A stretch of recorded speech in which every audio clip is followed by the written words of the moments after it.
It's time for a pre-race review. So I'm kind of currently doing this on a bit of a whim. There is 25 minutes and 21 seconds to go until free practice 1 for the Styrian Grand Prix. But without further ado, we will jump straight on into my pre-race review for round number 2 of the 2020 season in Styria. My name is Alex Does F1 Stuff, and like I just said, today is the pre-race review. I decided to make this literally just this morning. I'm going to aim to actually do these a day before practice. Hopefully this will be out a little later in the afternoon, but we are going to jump straight on in and talk about, if my animations will load, Mercedes. They came away with the victory last time out in Austria, in the Austrian Grand Prix, not the Styrian Grand Prix. Completely different, but they came away with the victory. Would have been a 1-2 had it not been for the little incident, Hamilton-Albon incident. So yeah, you could say it's looking very good for Mercedes, but they do have that little reliability issues with their gearbox. However, one thing that could throw a spanner in the works for Mercedes is the weather. There is at least 50% chance of rain on Friday, Saturday and Sunday. So the temperatures are around sort of what we expect for Austria. However, Saturday is considerably colder than it was just 1 week ago. And I did tweet out, I do have a Twitter now, that the weather is the spanner in the works we need for back-to-back races in order for us to get different results. And that is true. If we do have these back-to-back races like we do for Austria and Britain, the one thing that we can have that will change them up is the weather. And that hopefully is something in Britain that we can rely on. So that is definitely one thing that could possibly just upset Mercedes' rhythm, is their little reliability niggles, if they've managed to sort those out from last weekend with their gearbox. I think it's more of like just a sensory issue and an electronics issue that the vibrations are just causing around the track. But we will move on into Red Bull, and they need to make amends quickly after their double DNF last time out. They need to score some strong points and hope for at least one Mercedes to not finish. They should have a strong car. Definitely the second quickest car, especially single lap pace, race pace. They seem to get the strategy right. Mercedes didn't quite get it right last weekend, which is what put Albon in the position that he could overtake Lewis around the outside. But we'll have to wait and see. If Mercedes get strategy right, they are unbeatable, especially with this super fast car compared to everybody else. But Red Bull just need to nail everything like they did last weekend. If it wasn't for their power unit issues, they would have been up there. But what about Renault? Oh, I don't know. Obviously we had that huge news that Fernando Alonso is back with the team for 2021.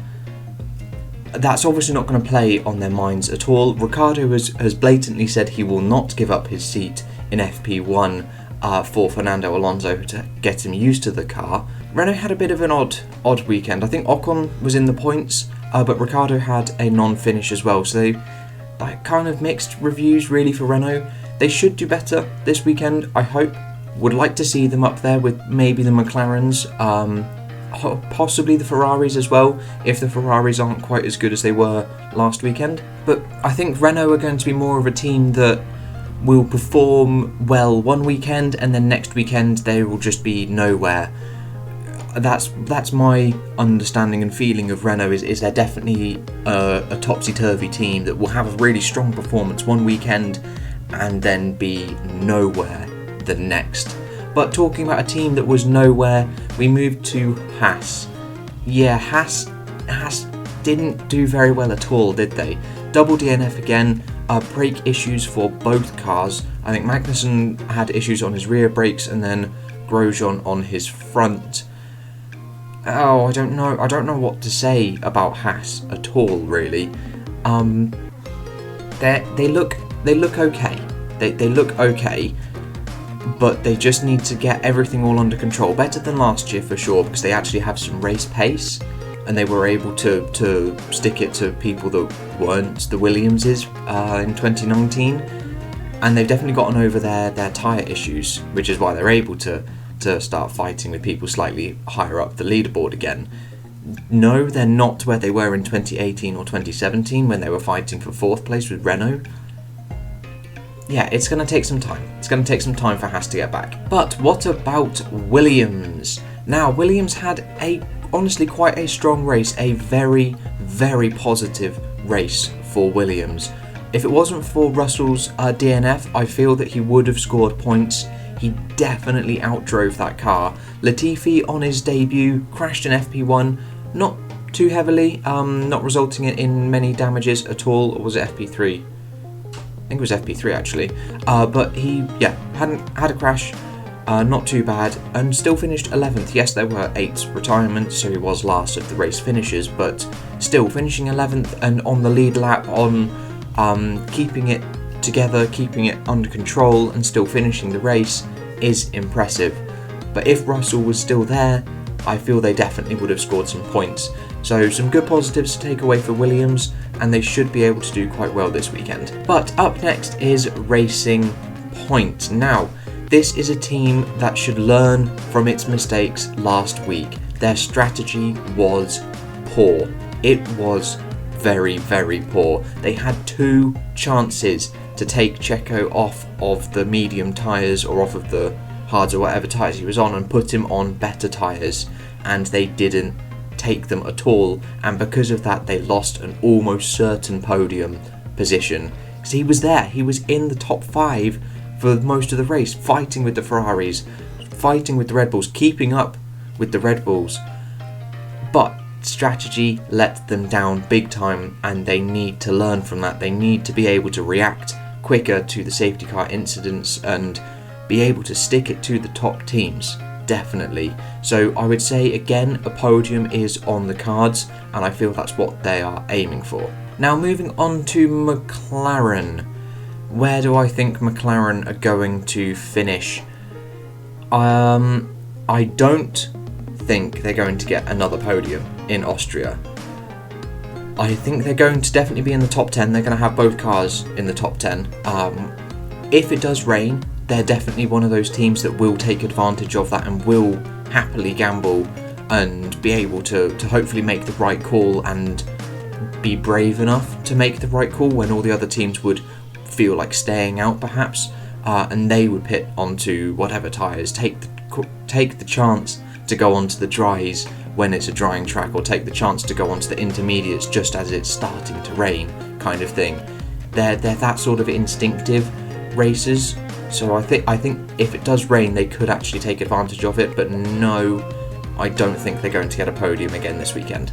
But we move to Alfa Tauri. This is a team that, similar to Renault, is going to have its days, and it's going to then also have its bad days, and it's going to seem like there's no real consistency. So they scored some points with Pierre Gasly, but also Danny Kvyat had his rear tyre explode and delaminate completely. Quite what the cause of that was, because I don't think he was out for that long on those sets of tyres. But it will be interesting to see how they perform this time. I know single lap pace in qualifying, they weren't really expecting to get both cars into Q2, so that was a nice surprise for them. But again, the rain could catch them out if it rains on Saturday. And looking to Alfa Romeo now, this is a very disappointing team, a very disappointing performance from Alfa Romeo. It just nothing worked. Nothing worked at all. It was a DNF for Raikkonen as well. I think Giovinazzi scored some points, he was in the top 10, but again, it was just, if there wasn't that safety car, there wouldn't be any points for Alfa Romeo. They would have been outside the points, and I feel that on Williams' day, they would be able to outrace Alfa Romeo. Their car has gone backwards. They've done exactly what's happened to Williams over the course of 17, 18 and 19. They're going backwards. When they had such a strong car, a good midfield car, a good best of the rest car on occasion in 2018, and it's just going backwards now, and it's quite baffling, quite baffling. I think they've also got Kubica in the car for FP1 as well as Williams. I think has got Jake Aitken in the car, I think, or he's just been signed as their reserve. Kubica's definitely in for FP1. Whether Jake Aitken's actually in, I can't quite remember. That'll be in my race review. That'll come out on Monday, hopefully. But we move to the last team of my pre-race review, and it is Ferrari. Oh, where are Ferrari going to finish? Not in the top 5. Leclerc definitely outdrove the car last weekend. He was in the right place at the right time for the safety car, took advantage of it, and he even said himself if it wasn't for the safety car, they wouldn't have been on the podium. They would have lost out to the Racing Points, they'd have lost out to the McLarens, they'd have been in the lower reaches of the top 10. They would have scored points, but not a podium.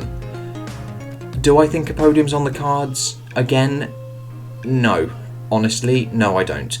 If the race is dry again, and there is no chance of that rain, then, and there isn't many incidents, or if there's just one safety car in the middle of the race, it's going to really hamper Ferrari, and they are not going to be able to keep the cars behind for long enough at all, just because they struggle so much on the straights. The corners are fine, it's the straights and coming onto them that they're just not fine at all. And as for Vettel, I do not know what Vettel's going to do. If he has another incident, if he spins again, or if he loses control, if it does rain and he loses control, that's it. It's all done. He was talking in the pre-race conference that he would have accepted a Red Bull deal if there's one on the table.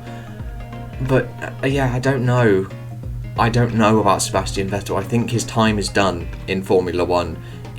He's going downhill. He's had 2, maybe 3 chances to win the title with Ferrari in definitely 17, definitely 18, not so much 19 as he was massively outperformed by Leclerc. But he's had those chances and he's buggered it. He's had incidents in each of those seasons as well. 17 he ran into Lewis in Baku.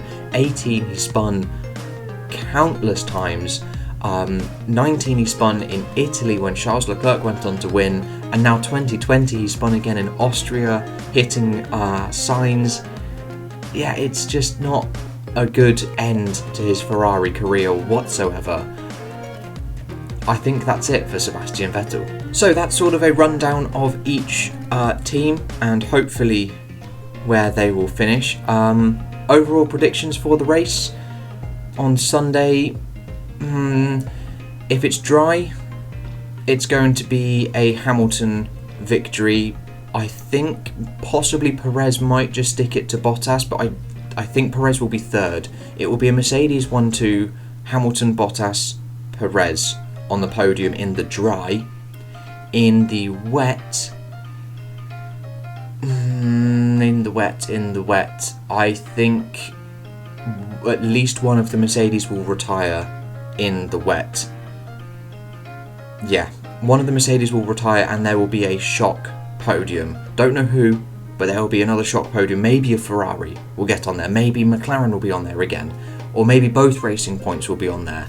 Or maybe maybe a Renault. Maybe even a Renault. Honestly, it's hard to predict. Very, very hard to predict. But I will aim next week or 2 weeks' time, whenever the Hungarian Grand Prix is, to put out this pre-race review a couple days before the race actually comes out, as well as my race review that will come out after, which I need to start reacting to very soon, as FP1 starts in just 10 minutes. But thank you guys so much for watching that quick little video there, and I will catch you in the next one with whatever and whenever I decide to make it. I'll see you guys then.